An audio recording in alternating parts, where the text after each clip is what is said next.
The navies of South Africa, China, and Russia have kicked off major naval drills off the coast of South Africa.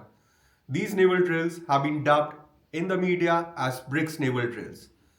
They are taking place against the backdrop of recent US actions in Venezuela as well as recent mid sea US operations to seize oil tankers headed towards and away from Venezuela.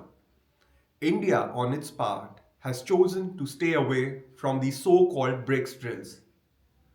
India, which has recently assumed and launched its BRICS presidency this week, is facing a tricky situation.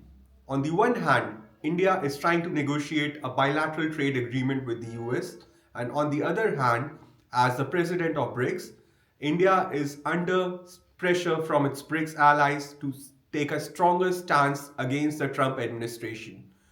To discuss India's situation, I spoke to Commodore Seshadri Vasan, who is the Director-General of Chennai Centre for China Studies.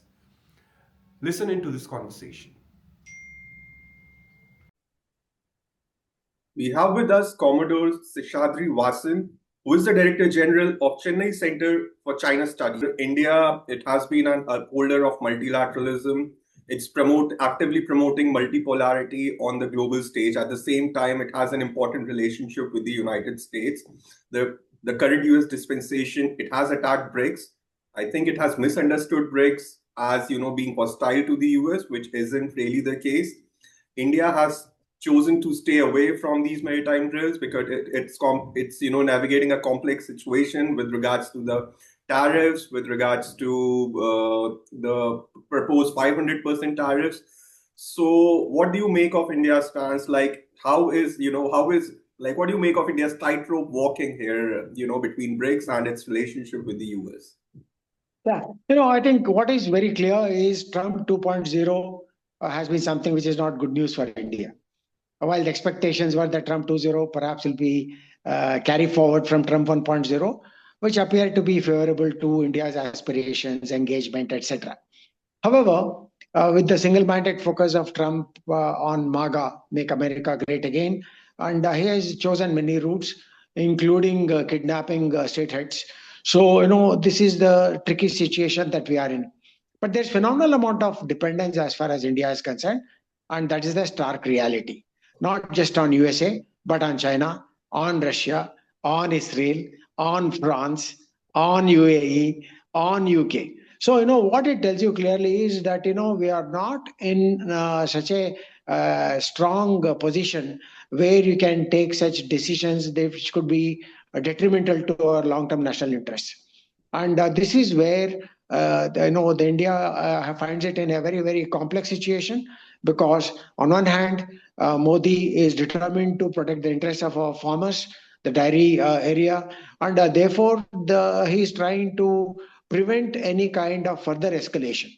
Already this issue about additional tariffs because of Iran and additional 500% if you continue to, these are huge numbers. And, as I was mentioning earlier, the trade volume with the USA has gone up to 10% plus. That kind of a thing, which is also on the increase and in some critical sectors. And therefore, it poses serious limitations on the responses. You can't be playing to the gallery because I know there is a public demand to say that why are we now, shutting our mouth? Why can't we just give it back? We have serious limitations. As I've always maintained that if you are an economy, though the fourth largest economy on paper, your economy GDP is at $4.5 trillion, struggling to go to 5 trillion, which can only be maintained if you have a sustained GDP growth of double figures. At the moment, we are about 7.58%. So to achieve that, you can't have enemies. More so in dealing with trade, various products which are of importance, particularly critical importance. Yes, the long-term objective for India would be to diversify its supply chains. It's not going to happen overnight. Remember, after Galwan said we are going to dealing from China. Did it happen? On the contrary, the trade deficit kept improving because of the dependencies which are there and the supply chains which are monopolized by USA. Likewise, there are other supply chains which are monopolized by other major players, and we are not in a position to sort of say, okay, I will do without you. We cannot do without USA. We cannot do without China. We cannot do without Russia. So it only tells us how much of weak position that we have gotten into, despite the best efforts of the nation. And Sure. therefore, it's not time for knee-jerk reactions. It is not time for expressing strong views, but to play a role which would benefit us in the long run. So you have to see our absence from this grouping from that point of view. Also, in the backdrop to which clearly tells us that it was a trade and economic engagement, and not something that was had anything to do with navies working together. We, in any case, are working with the navies of all these nations individually on our bilateral exercises. It's not that we stopped doing exercises with them, but as a collective group, which is a new initiative of BRICS, because of these reasons that I explained earlier. So there is a new sort of shift of balance in the maritime grouping, which can also be seen as something counter to Quad. But we don't have to fall into any trap. And therefore, I'm sure the BRICS partners separately would need to be explained as to what our position is and why we are doing this.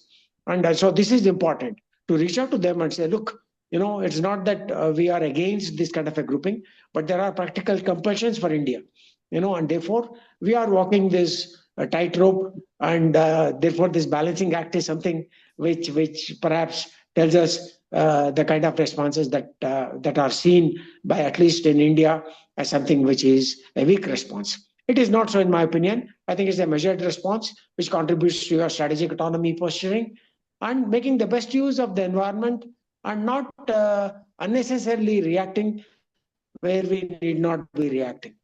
I do not see Indian naval units regularly along with BRICS carrying out some maritime campaign. We are also not part of Quad in terms of carrying out joint freedom of navigation operations in the South China Sea. So I think this the same yardstick needs to be applied out there. And more importantly, as far as BRICS itself is concerned, as I clearly said, there is a worry on part of the Trump administration to say that BRICS Plus is something that will pose a certain amount of threat, mostly in terms of de-dollarization. So there is this worry about de-dollarization, and therefore the dollar supremacy is something which Trump would like to maintain, and that explains why all these different actions are there. Even Venezuela, when you look at it critically, it was more to keep China away from importing oil from Venezuela. So there are two complex situations that we need to understand before squarely blaming the present government for not joining the BRICS bloc. So Sure. that's my view. The US has imposed 25% tariff on any country that's doing trade with Iran. India, again, though India has a sanction waiver on the Chabahar port till April, it got a 6-month sanction waiver. India has a negligible trade with Iran, in non-energy trade with Iran of $1.5 billion. So, I mean, India as a BRICS president, as well as India's, strategic interest as far as Chabahar port is concerned. What's your view on, the situation India faces with respect to Iran, and in both in terms of bilateral BRICS as well as the bilateral relationship? Yeah, as far as Iran is concerned, this is not the first time that we are facing a situation. The sanctions are always there. Last time, perhaps, long ago when it was imposed on us, we were able to circumvent this by certain means, including transactions in currency other than dollar, etc. But that's become more difficult now. And also Chabahar West, there was a lot of promise. It was, inaugurated with a lot of fanfare. But what the amount of traffic that's passed through that, which are supposed to overcome the limitations of, Pakistan, etc., that's not really translated. It's not much in terms of volume that has moved there. Because a lot of hopes were kept on both the Chabahar and the INSTC, the North-South Transit Corridor. Having assumed the BRICS presidency, which is going to happen soon, it will also have these members where it will have to have many closed door sessions, discreetly to see how, again, to deal with the situation of sanctions on Iran, because Iran will also be part of the BRICS grouping, and India perhaps will have a forum in which to address these issues of how to overcome. But India, is being subjected to phenomenal amount of pressure from USA through this tariff route. So that is something that will be with us. And when will we sort out this is anybody's guess. Negotiations were going on, but apparently because of some very, very small reason of saying that, at least the social media said it's because Trump did not call Modi. No, you don't deal with international relations on these terms of somebody called me, somebody did not call me. That's so childish and churlish. So, I but think however, that is so sorry, it was the other way around. The what was suggested, by the US Commerce Secretary was that the deal couldn't happen because we gave them 3 Fridays, and in which time Prime Minister Modi was supposed to call US President Donald Trump, but he didn't call. So the boat, it just passed the harbor, and then we gave them a much higher tariff rate. Yeah, no, I think that I think enough of this has also been put out in the public domain through social media and others. The point is that very clear that as far as India was concerned, the trade deals were going on for a long, long time, and these were dedicated groups which were working on both sides. So I think from India's point of view, whatever was decided, that was final. There was no need for any further. There's another group which is how did it have mattered if you had made a small call? It would have just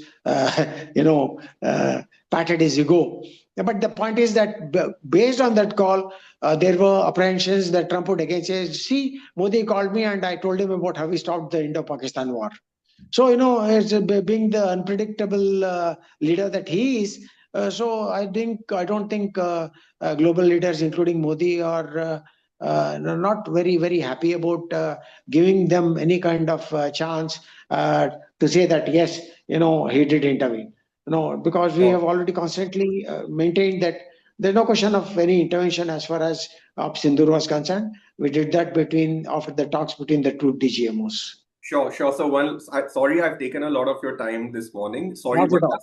one last question before I let you go. Sir, you just mentioned that, one of the possible reasons or what's being assumed widely is that, the Prime Minister didn't call President Trump because, though we would have gotten the trade deal, this is in the words of US Commerce Secretary, but again, there were apprehensions that Trump would have, reiterated his claim that, how we resolve the India-Pakistan conflict. In India's strategic thinking, what takes precedence, sir? Would we rather back down on this, on the India-Pakistan thing and let Trump have his way in claiming that he brokered the ceasefire? Or are we more interested in, in a trade deal with the US? Because clearly that seems to be the sticking point right now as far as the trade negotiations or the entire relationship is concerned. No, it's very simple. You have an unpredictable leader. But today, presuming that Modi did give him a call and the trade deal was done, next day, because you're part of the BRICS and you are assuming the chair and you had a closed door meeting with all these people, another 500% tariffs would be imposed on you just because you are the chair. So there is no logic at all. And, so therefore, we should not give too much of credence to the maturity of the leadership that's in USA. And therefore, he could find something else. Just because, let's say, for example, that Modi has attended the SEO. That tomorrow will say, no, Modi attended SEO, therefore I'm imposing this tariff. But he abstained from participating in the Tiananmen Square parade. So, they say, okay, you did attended the SEO, but you did not participate, though the tariffs are cancelled out. But I'll impose new tariffs because you are assuming chairmanship of BRICS. So where is the end to this illogical, handling of situation by the Trump, who is unpredictable? So, let's not give too much of credence to the fact that one phone call would have sorted out these issues for you. They would have found a new reason to impose new tariffs. Sure. So originally the idea was to ensure that India is in their block. Apparently, there is another indication to say that there was a lot of pressure on India for India to buy the F-35s. And there was to totally move away from Russia. And various other deals were there. And also, we are going to France for the 114 Rafales, whereas the US wanted one of the American inventory aircraft to come to us, either the F-18 or F-22. So therefore, there was also a certain amount of hesitation on part of Trump to say that, look, these guys are going away from us.